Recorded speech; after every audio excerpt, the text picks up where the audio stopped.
Oh, all right, everyone. Hello.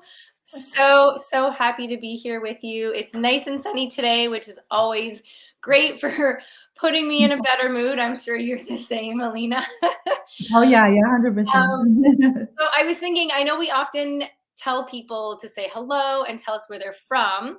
And as you'll soon hear when we introduce ourselves or each other, we're going to be sharing fun facts. So I thought it'd be great to get a fun fact from you. So if you're watching us live or if you're watching the recording, pop a comment in the comment box and let us know a fun fact about yourself. I think it'd be great. It's like with all this virtual networking, it's hard to get to know people at a personal level. So, anyway, let's get on. We have a lot to talk about today. We're talking about strategies to support yourself and your team in high stress situations, right? We know stress levels are at an all time high. And while you can't take the stress away completely, Alina's going to talk about some things you can do, though. You can learn new strategies and tools to help reduce the intensity and duration of a stressful situation. And we want to help you become better equipped to manage your own stress and to be able to support your employees in a meaningful way. And that's exactly what we're doing today. Before we dive in, I want to introduce my co-host and co-creator of our new employee development program, W Squared, Work and Wellness Amplified, Alina Svidorskaya. Alina is a leadership coach, speaker, and facilitator. She has a degree from McGill in psychology, and she's a graduate of the coaching program from Coaching You. And she's a creator of her successful Empowered to Lead programs. Alina draws from her 10 plus corporate career to help organizations become better places to work by turning managers into leaders and tapping into innate employee strengths to create a culture of passion and full engagement. And like I mentioned, we've been sharing fun facts. So today's fun fact about Alina is that her childhood dream, she's always wanted to learn how to play the piano. And this year it finally came true and she started learning and she's taking lessons. And I just think that's so awesome. Thank you so much, Lydia. My turn now. So, Lydia Di Francesco is a wellness expert, speaker, the author who has worked in the wellness industry for over 10 years. And in addition to having an MBA from the University of Ottawa, she's currently in progress to become a certified workplace health and performance practitioner. Lydia is a weekly radio host of Wellness Segment and is a regular TV guest expert. Lydia has an energy and passion for helping people see that there are simple ways to make healthy living your lifestyle. And she has a knack for breaking down concepts into easy, actionable steps that you feel confident implementing right away. And during her last LinkedIn Live, and today, Lydia mentioned that we committed to sharing one new fun fact about ourselves. So during my fun fact about Lydia today is her background. Lydia is actually a German Italian born in NYC. So she's a firecracker. I'm telling you. Yep. Well, stress is such a hot topic. It keeps coming up during my discussions with my HR colleagues, during my coaching sessions with leadership clients, and it's just all around us. We're kind of in a transition now, so it's stress is definitely top of mind. And the challenge with it is that if we stay in a reactive mode when it comes to stress, it takes away that feeling of control that we have over our life and performance, which is super, super important. And that unfortunately just adds to the level of stress and exhaustion we feel. So that feeling of almost trying to just keep your head above the water, it's incredibly exhausting. And if we are to change that, we need to move to a more proactive approach that helps us intentionally deal with existing stress and also prevent future stress. So, Lydia, I know that you talk a lot about stress management with your corporate clients. So, can you share what are some of the signs and symptoms of stress? Yeah, you're absolutely right. And I have to say that normally, just me alone in my building stress resilience workshop, that's a 60-minute workshop. And our LinkedIn Live today is 30 minutes. So I had to be very selective about what I talk about today. But I do have more things to say if you're curious. First, I want to start off with what stress is. So, stress is defined by psychologists as the perception that one's own coping resources are Mhm. in facing the demands imposed by a present or future situation. And acute stress results from specific events or situations that involve one or more of the following four things. So we have novelty, so things that are new, unpredictability, threat to ego, and loss of control. One of the things that I want to point out is that we can see from the definition that stress is subjective, right? It's defined by how you as an individual perceive your own situation and how your ability is to deal with it, right? So Alena and I could be, if we were in the same room and had, same experience together, we might be perceiving that differently. We might be having different stress reactions. So the great thing is that there's two good pieces of news here. So We number love this. change our perceptions. This is possible. It's not like easy as snapping your fingers, but it's possible. Two, we can improve our coping resources and skills. So there's that. So there's good news out there. In order to go over the signs of stress, I want to share like literally 1 minute of science with you. I think it's really important. So our brain has a thing called the amygdala. It's our body's danger warning system. So when the amygdala senses a threat, it preps your body by flooding it with hormones like cortisol and adrenaline. Your heart rate goes up, you feel super alert, your breathing goes shallow, your muscles are ready for action. You've probably experienced this before many times. You are being put into fight, flight, or freeze mode. This mode is really handy when you're actually in a dangerous situation, but unfortunately, your brain does not know the difference between actual danger and other forms of stress, like psychological stress.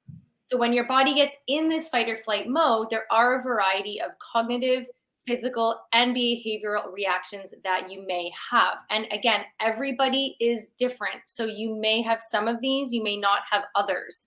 That's totally normal. It's important to know what it is for you. So some examples, physical reactions could be things like an upset stomach, headaches, insomnia, very common, changes to your eating. So either eating a lot or not enough, changes to how you talk, nausea, fatigue, and so on. There's a lot of physical reactions that we can have. There is also cognitive reactions. So it's really difficult to think straight. If you think about, when you've been in a building or somewhere where there's a fire alarm, a test fire alarm going off, and you have that ringing noise, like it's hard to concentrate. That's essentially kind of what's happening in your brain. You've got this alarm going off. So it becomes very challenging to make decisions. You don't want to make decisions, or it's hard to make decisions. Absorbing information, even remembering information can be a challenge. Thinking rationally sometimes. So you may have found over the last couple of years and into now, you're having these challenges. There's also behavioral stuff. So things like yelling, arguing, losing patience, avoiding basic healthy habits, and withdrawing from friends and colleagues, right? So it's important to be aware of these stress reactions in yourself, but also in your employees, right? Now, for your employees, you may not be aware of the physical things that are going on, but the cognitive and behavioral ones probably could be apparent now that you're knowing what to look for. So I encourage you to keep these top of mind, and I know Alena's going to get into it a little bit more in the next little while. But based on what I just shared, Alena, what are some of the ways a leader can help to navigate and recognize stress in their team? And first of all, I really love the analogy of the building and the fire alarm, because exactly, it's like not being able to concentrate when you hear a loud noise. It's absolutely, I can definitely relate to that. And also for anyone on the line, if you have any questions that you would like us to answer, please just pop them in the chat. We'll be happy to answer. Now, in terms of the leaders and recognizing stress in their team, I just wanted to refer back to something that we talked about in our previous LinkedIn Live. We talked about that stress sweet spot. I mentioned that we have no stress, we're bored. So, and we get bored and we get complacent. But when we have too much stress, we get anxious. And that's where the alarm in the building analogy comes up. It's very difficult to think. You get into this flight or flight survival mode that you just mentioned, right? So to get to the optimal level of performance, we need to find that sweet spot between no stress at all and too high level of stress. So that sweet spot that puts us in the optimal zone. And what's interesting, that optimal level of stress is very unique to each and every one of us. So the level of stress that you as a leader may need to get to that sweet spot may be very different from that of your team members. But if we don't think about that, we just assume that everyone is the same as us. It's just a natural tendency that we have. So leaders need to recognize first that they are different, and they need to become more observant and attuned to their own stress response, and also that of their team members. So one of your roles as a leader, I think, is to help bring attention to your team when you notice that they're stressed. Because like you mentioned, Lydia, people themselves may not even be aware that they are stressed in the moment, right? And things to pay attention to, it's personality change, right? So somebody who's very talkative all the time all of a sudden gets unusually quiet. And it makes me think back to an example that, many, many years ago when I was in accounting, somebody came up to me and said, "You're so awfully quiet the last few days. Is everything okay?" And I didn't even realize that. But actually, it was my first quarter end at my new job, and I was so stressed. I was stressed out of my mind, and I was so focused on doing all the tasks on time and to really contribute to my team's performance that I didn't even realize that my personality, that people around me saw it before I saw it myself. So another thing is energy change. Somebody who can go unusually low or unusually high, or maybe flapping around in their energy level, change in their routine. Somebody who's always talking to people, all of a sudden kind of sitting by themselves or not talking to others, or maybe coming too early or staying unusually late. Maybe it's other things that are unusual.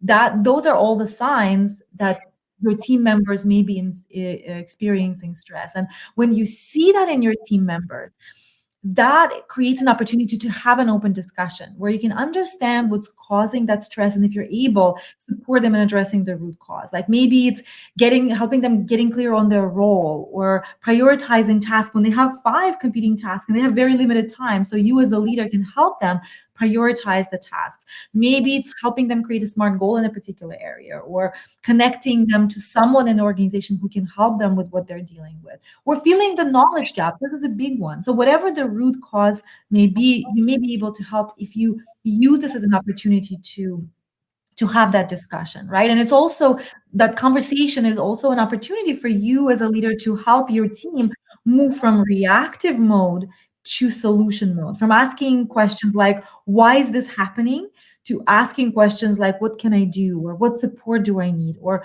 what would make a difference in this situation, right? And of course, we talk about leaders quite a bit, and I often mention that leaders' role is creating the environment for their team where the team can stay motivated and performing at their best. But let's face it, it becomes so much harder to do that when you as a leader experience yourself high levels of stress. So my question to you, Lydia, is how can leaders themselves better manage stress when it comes to their day-to-day work? Yeah, absolutely. It's true. And I think for sure as a leader, you have a lot more pressure on you, especially in a work environment, which can mean a lot more stress. And one of the most important things that a leader, or really anyone, can do is to get yourself out of fight or flight mode as much as possible. So, like I mentioned, we can't get rid of stress completely.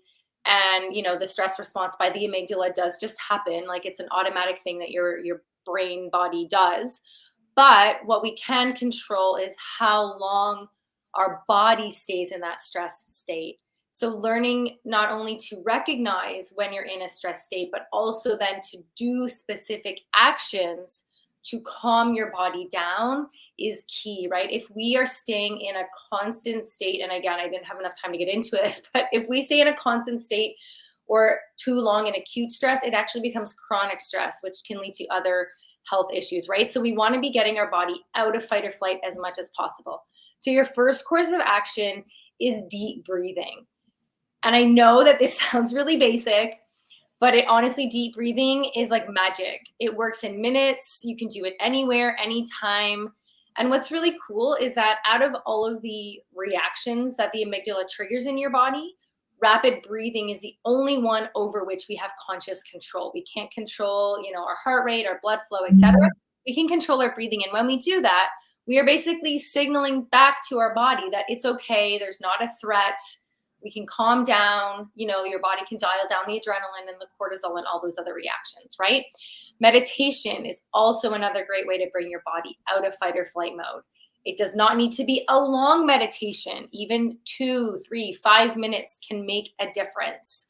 I often recommend a brief meditation, doing a brief meditation in between long stretches of work, or as a transition point in between heavy tasks, right? If you've had a full morning of Zoom or Teams or whatever phone call or video calls, that's a lot. doing a couple minutes of a meditation before you start your next thing can really help, again, bring your body down because you probably have been ramped up a little bit. And it's a nice transition into the next thing that you need to be doing. Things like to do the meditation, it really could be as simple as just doing deep breathing, right? Just closing your eyes, taking some deep breaths for a few minutes. It could be listening to a guided meditation, or even honestly, it could be a simple walk outside. Obviously keep your eyes open. Just don't bring a phone, look around, listen, enjoy nature. These are things that can really help. Exercise and laughter are two other ways as well that can bring your body into a rest and relaxed state. Ultimately, you need to find out what works best for you. What are the tools, the things that you can be doing, again, to get your body out of fight or flight mode as much as possible. So, Alena, next, I want to know, we all know that leaders have a significant impact and effect on how their employees feel at work, how they experience their work reality. So what are some of the ways, or what are some of the things that leaders can do to help prevent stress in their employees? That's a fantastic question. And speaking of meditation, I tried meditating for years, failed miserably because I expected so much of myself. And then recently I just switched it. There's two things that you brought up as the guided meditation. So now I actually found Insight Timer. Oh, love Insight. Yes. It's absolutely fantastic. Yeah. And I found very short meditations that are actually used to bring up the energy level. And it's absolutely fantastic. The first moment I wake up, I use just I think it's a 5 or 6 minute meditation that uses a different technique to bring my energy up. And it's just within that 5 minutes, I can see a big difference. I also, in the same Insight app, they actually have walking meditations that I started using that are absolutely fantastic. It doesn't require you to close your eyes. It just guides you to tune in your attention to some of the details around you, noticing the color of the sky with the music, with that. Absolutely fantastic. So I highly, highly recommend, especially now that the weather is getting better. I think it's a perfect way to do the meditation. Now, in terms of preventing stress at work and what leaders can do that, I think preventing stress is often about going back to basics. And sometimes we forget about those things. But one of the things that causes high levels of stress for employees is lack of clarity. I hear about this all the time. Lack of clarity, for example, around the role that they have and performance expectations as well. So when I have no idea what my role is, or I don't have a clear idea of what my role is, I can't really prioritize my very limited time effectively because I just don't know what's important. I may have 10 different things. So which one is this needs to be addressed first? If I know my role, I'm able to do it better. So usually when someone is hired, we have that conversation around the role and responsibilities, but we rarely look at that ever again, even though the role changes, the responsibilities change with time.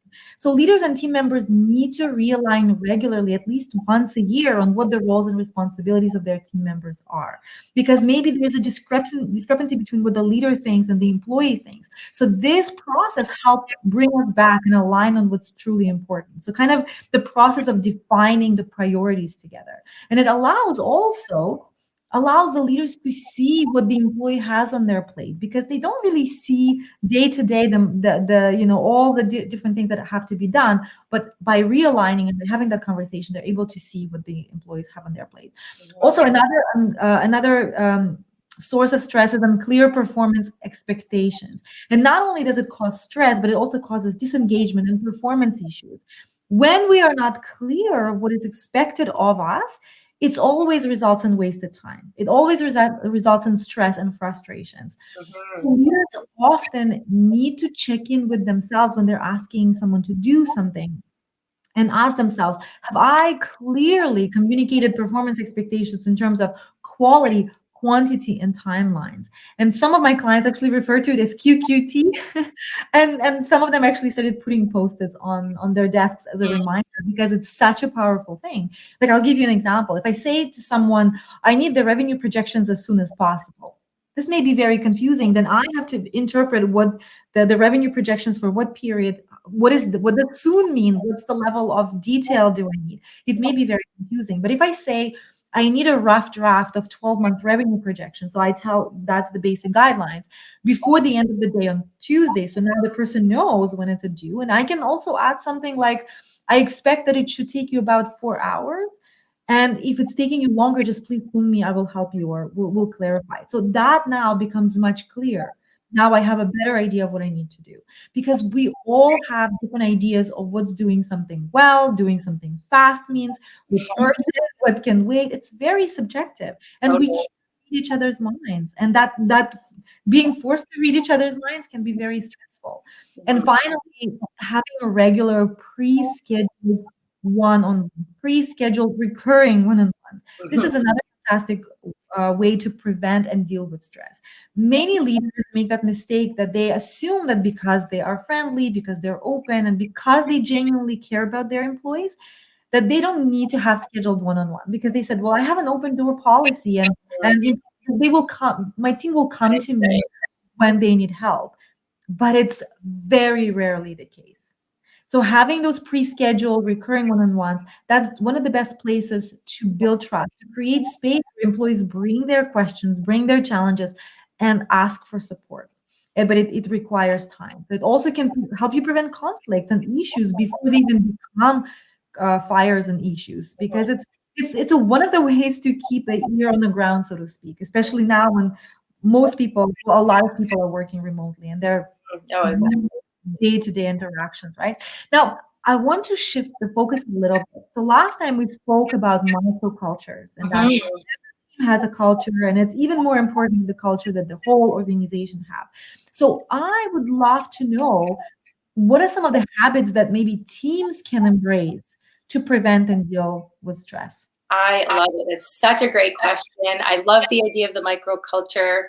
Uh, and I love that the idea that teams can be working together to create less stress. So there are three things that come to my mind about this. One is good communication. Two is laughter and fun, and three is setting boundaries. So you already talked about communications and expectation from the leader to the employee, but it's also important from colleague to colleague, right? So as I mentioned, stress happens from, the unexpected or a loss of control. So a lot of the things that you were talking about are mitigating that. And so having clear communication also mitigates some of these things, not everything, of course, right? But it can help. Laughter and fun, these are a great way to defuse a tense situation or a period of time. So, like I mentioned, this is an excellent way to take your body out of fight or flight mode. And you can do this together as a team, right? So, again, you have to be purposeful about this, though. So, build in time for laughter or something fun. It doesn't need to take long, it can have a strong impact. So, maybe you have, when you have a weekly team meeting, for example, you have somebody share a funny meme or share a clip from a funny video or something. Again, it doesn't have to be long, it doesn't have to be complicated, it certainly doesn't have to cost money, but it's just a way to kind of get people laughing, lighten up the mood. Maybe you do some kind of fun, interactive activity, even if it has to be virtual. There are a lot of things out there, a lot of ways that you can be engaging your team. And I think, especially in this remote world, it's more important. In person, we have a lot of those downtime, chit chat, water cooler things. In virtual, it's a little less hard. So, again, you have to be intentional about creating this within your team, and don't downplay the massive positive impact that this can have. And the last one, setting boundaries. It's something that keeps coming up in our discussions because it's so important and necessary. Together as a team, discuss boundaries. So things like work hours, email etiquette, expected response times, even things like, do I always have to have my video on? Like, these are, instead of somebody just wondering or somebody just turning their video off and another colleague thinking like that's super rude, actually just have the discussion around this. And what do we think about this topic? And as a team, what is our expectation around this? What is our boundaries, right? So, and again, also, I even talk to your team about what causes stress at work, right? And then together figure out a way to how to either reduce it or improve it, or make it be less stressful, right? But again, it's actually having these conversations. And I can guarantee, if you do, you're going to create a lot more trust as well within your team and from yourself to your employees. You're showing that you care in a real, tangible way. So along those lines, I know we only have about 5 minutes left. I'm wondering if you can share. Actually, let's go to, what do you want to do? Do you want to? We have a question from the audience. Do you want to answer the Yeah. question, or do you want to do your other? I think actually let's answer the question from the audience, and just a brief thing on what you mentioned about laughter and fun. I think there's Yeah. just the advantage of so many people working in the remote world. I think there's so many ready to go solutions. So when you have the prompts, it's Mm, to do. And also, I just discovered recently that there are so many YouTube quizzes on trivia and general knowledge that you can actually, and some words that you have to unscramble from emojis that I actually do with my kids as a quality time because we're lazy but we want to do something fun. So something like that is actually really fun. Or creating something around, having a background of this specific style. Like a friend of mine, their team had this assignment where they had to do a background in Zoom with featuring a flower, and it could be, personal picture or something else, but it's yeah, something that really unites people, and yeah. it doesn't require too much time, but I think it's a really positive experience. Yeah, and like you said, honestly, you don't even have to be creative yourself. Like just Google things or look around. There's, like you said, apps or different programs. Stuff exists out there. So don't recreate the wheel. Just find where the thing is. Yeah, So we got exactly. a question sent in. So I'm just going to read it out, the scenario to you. So I'll be acting manager during the week following a weekend over which a complicated software release will be installed. My team will be receiving tickets from users of the system with things that are going to go wrong. I'm new to the team and there are many things I don't fully understand. So I'm quite intimidated as to how I will lead the team when I know so little. The person who will be taking the lead on these tickets is feeling stressed about it, and I would like to be supportive of her, but I find her to be abrasive and intimidating. I'm concerned she will dump on me that week if things don't go well. So I'm feeling in a bit of a double whammy, feeling inadequate to the task and insecure about the team members who I'm supposed to support. So what would be some advice that you would suggest, Alena? This is a really interesting scenario.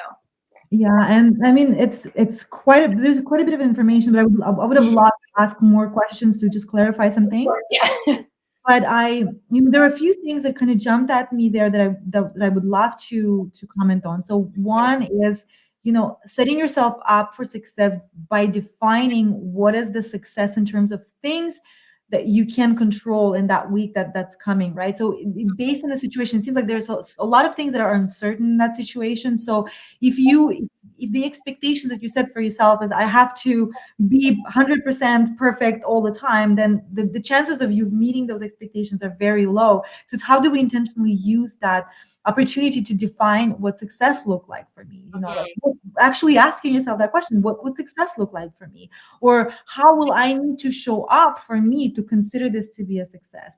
And if there is an opportunity to clarify with the manager who is leaving you to be a manager in charge, that would be even better, to asking what is the expectations for my performance. So that kind of creates clarity and also helps you see what things are important and need to be prioritized in the upcoming week, right? There's also, I think, it's a great opportunity now, before before the person gets into that week, is to create a plan for addressing potential stress, because it seems like already there is a potential for stress coming, and there will be things that are outside of the person's control, right? So how do you prepare for that? So for example, that there will be stressful situations, so how do you address things when stress happens in the moment?